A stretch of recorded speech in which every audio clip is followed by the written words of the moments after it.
I was a district judge in Texas for 5 years. I'm a member of the bar, an attorney. And under the code of ethics of lawyers and of judges, you don't comment on a case in court until it's decided. The case pending in Judge Sarah Hughes' court. And having been a judge for 5 years, I would violate the code of judges to comment on it. But I think most of the people of Texas, from the monumental mail I receive, are reading the newspapers and listening to radio and watching on television. I think the people of Texas have a pretty good idea of what's been going on.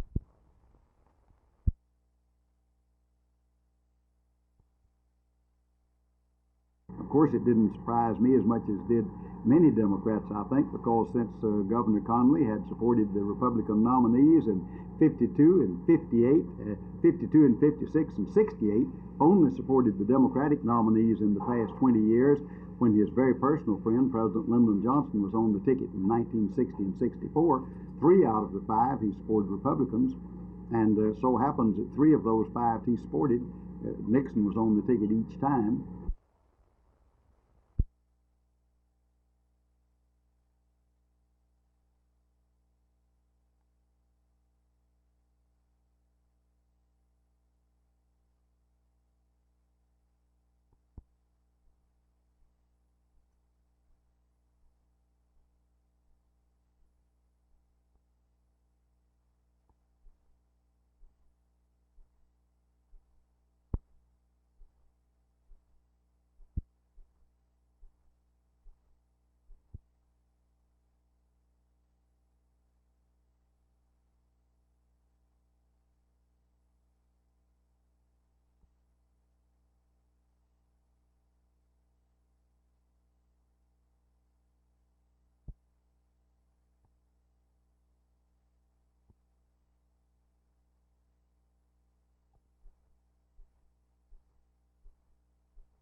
Went to the wrong apartment because we knew that it was either this apartment, the one in the back, or the one immediately adjacent to it. And you have to start somewhere.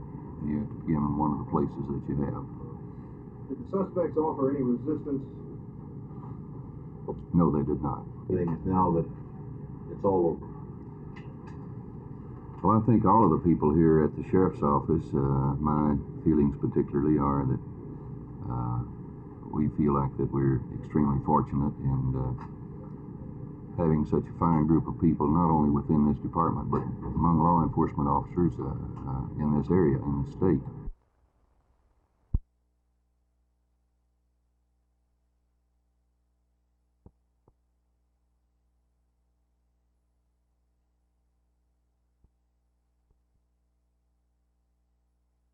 Our major program is drug abuse education. We're trying to awaken students to the different effects which can occur when drugs are used, not trying to preach, but rather just trying to educate, trying to get people to at least think and know what they're getting themselves into. But don't you see another drug abuse program as just a glut on the market? This is the problem. I'm just out of high school, and I know that students are tired of drug programs. If they never saw another one, they'd be happy. But at the same time, there are so many drug programs which are trying to do something, yet the rate of drug abuse among young people continues to rise, and there hasn't been one that's really done any good, so to speak.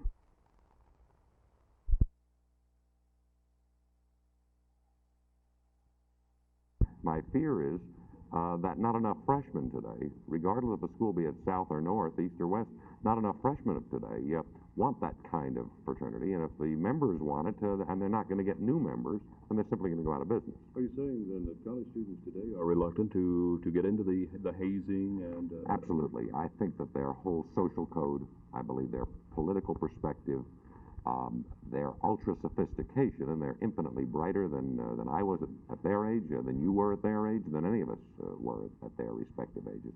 They're brighter, they're more socially oriented, and I think that their whole idea of college life is less traditional and less gung-ho and less rah-rah than ours was.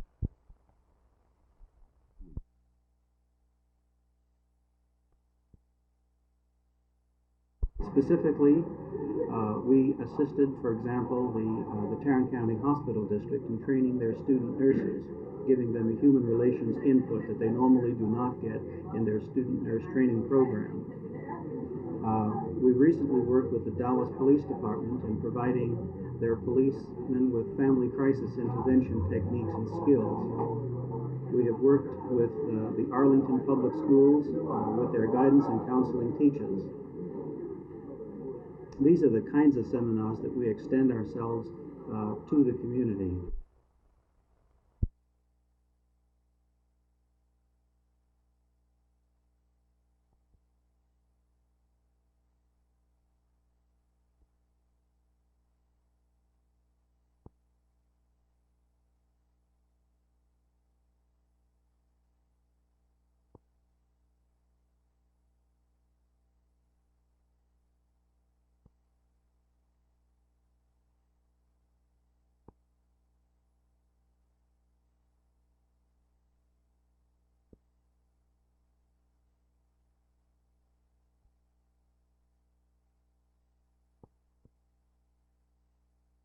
Yes, I will. How are you going to vote? Well, I'm not sure yet. What's holding back your decision? Well, I just haven't read the paper enough, I guess. No, I'm not. I'm not well informed on it. Yes. How do you intend to vote? Well, probably for the bonds. Yes, I am. How are you going to vote? I'm going to vote for most of the improvements that were out in the pamphlet that they handed out. You say most. Yes, one exception, I think, is some of the recreation facilities. Maybe we can hold off on for a little while. I hope so. How do you intend to vote? I'm going to vote for the issue. Yes. How do you intend to vote? Yes. On all issues? I'm not sure. No, I'm not. Why? Because I feel like that the city of Garland, in the 3 years I've been here, has made a joke out of every bond election. You look at their roads, you look at any bond election that they put up. And I just don't feel like that the city of Garland fully intends to back up anything that they do. Then why wouldn't you go vote no? That's a good question.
There is a good bill pending in Congress, an excellent bill. I hold it here by Congressman Bob Eckhart of Houston. And that bill would create a national park of 191,000 acres. And that would be a sizable, a real national park. The ecologists of this nation are organizing, led by a professor in the biology department of one of the universities nationwide, to support a 200,000 acre national park. A big thicket there, national park that's worthy of the state and of the nation. It's badly needed in Texas to save that gem there, and my efforts are directed towards getting the Eckhart bill or some similar bill. Certainly it would have to be 100,000 acres or more to really be a national park. Anything else would be, the department itself says if you had 35,000 acres, it would be a monument, a national monument. Well, you know what a monument is. That's something you erect to someone who's dead. If you erect a monument, you've killed a big thicket.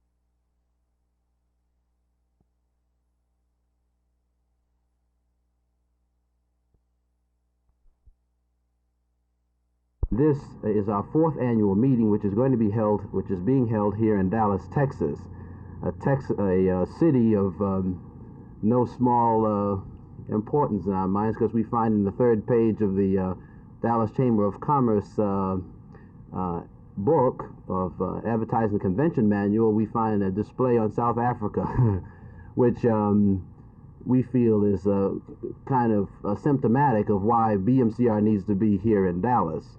I say that because one of our concerns has been an abiding condemnation of the apartheid in South Africa, and we as a Black caucus within the church recognize that there have been so much resources of the church which have been misappropriated, going into conservative, repressive institutions around the world, especially in South Africa. Will this conference further your reputation to some as an agitating group of militants? I would hope that we would come across as a prophetic group.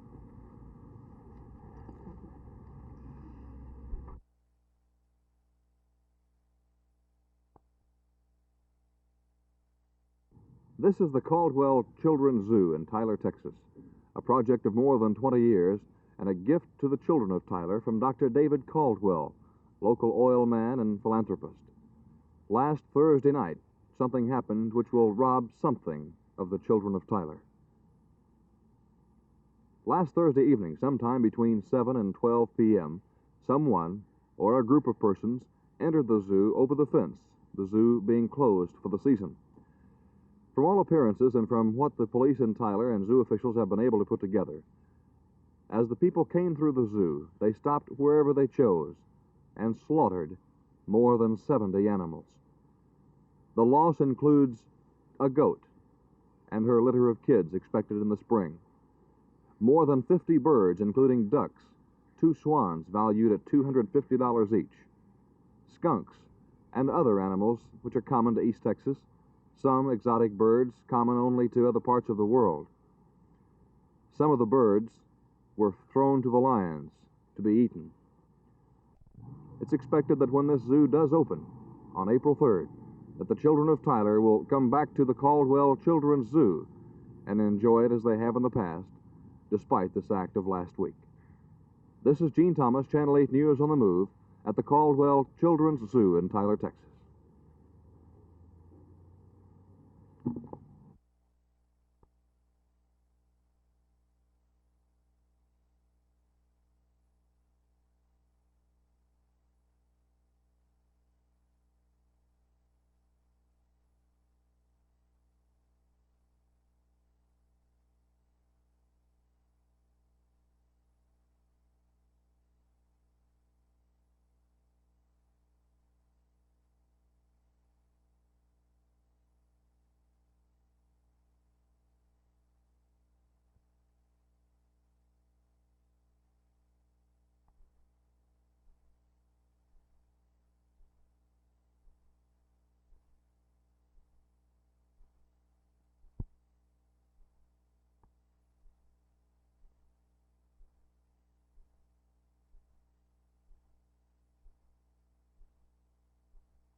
just a long list, but specifically, I guess the most current thing would have to do with maybe the overcrowded conditions and the boundary business. Take, for instance, the other day, I think that when this came up, that the board should not have been divided racially on this matter because it affected the lives and the education of all boys and girls. And if you will recall, it was just only 2 members of the board that felt it necessary to say anything about this crowded condition, which is very, very deplorable, and this is just not the only place that it exists. I now urge you to face this responsibility for the first time and to accept my challenge for your mayoralty candidate to meet me, and for each CCA candidate for the City Council to face every other candidate in open discussion and debate throughout the campaign and before as many audiences as possible. We now have the opportunity truly to begin the revival of the Dallas spirit. Your newspaper demands it. My followers demand it. But most important of all of the people of Dallas deserve it. Wes, Yours very truly, Wes Wise. Wes, I'm sorry. Does that invitation to debate the candidates, is that only the CCA candidate for mayor or all candidates for mayor? All candidates for mayor. However, I've already been doing that. Both Mr. Lipscomb and Mr. Moeller have been in debate with me already. When you say that for the first time meet that responsibility, do you feel CCA has not been meeting its responsibilities? Absolutely, they have not.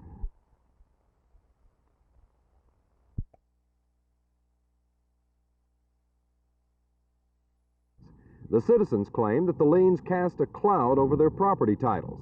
Homeowners' attorney Ernest May says that the liens are unconstitutional. The Constitution says that a homestead may be charged only with purchase money, taxes, and improvements. And the Supreme Court of Texas has held that a special assessment for city improvements is not taxable. White Settlement City Manager Jim Stiff says that the city will ask the court for a summary judgment dismissing the homeowner's suit. Our position is that we have acted in accordance with the various state laws that govern the use of paving assessment liens for property and for improvements such as street paving. If the homeowners win their case, the decision could have sweeping significance for almost every city in the state. Jay Lewis, Channel 8 News on the Move, White Settlement.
Have you contracted with 7 Seas to do this work? No, this work is our work on our facilities that we're going to use to serve 7 Seas, and we'll own it, operate it, and maintain it. Exactly what are you doing at 7 Seas? We're installing the underground distribution lines and switchgear and transformers. How long will it take you to complete the work that you're currently engaged in? We estimate something in the vicinity of 3 weeks, depending on conditions.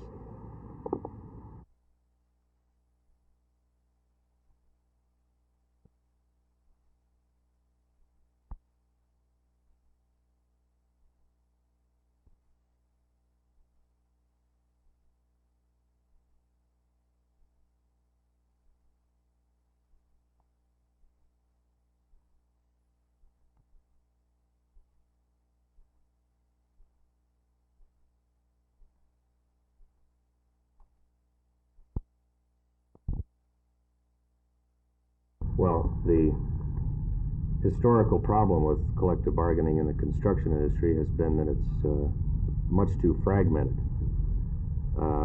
Far too many employer associations dealing with individual unions, with the result being leapfrog wage settlements and what have you.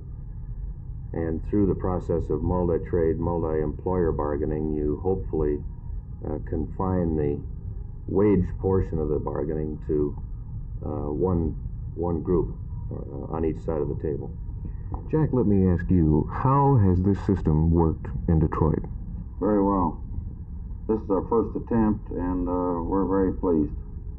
Labor has no complaints about this? No, labor has no complaints. And I think that some of the trades who weren't part of this effort before will be with us the next time around.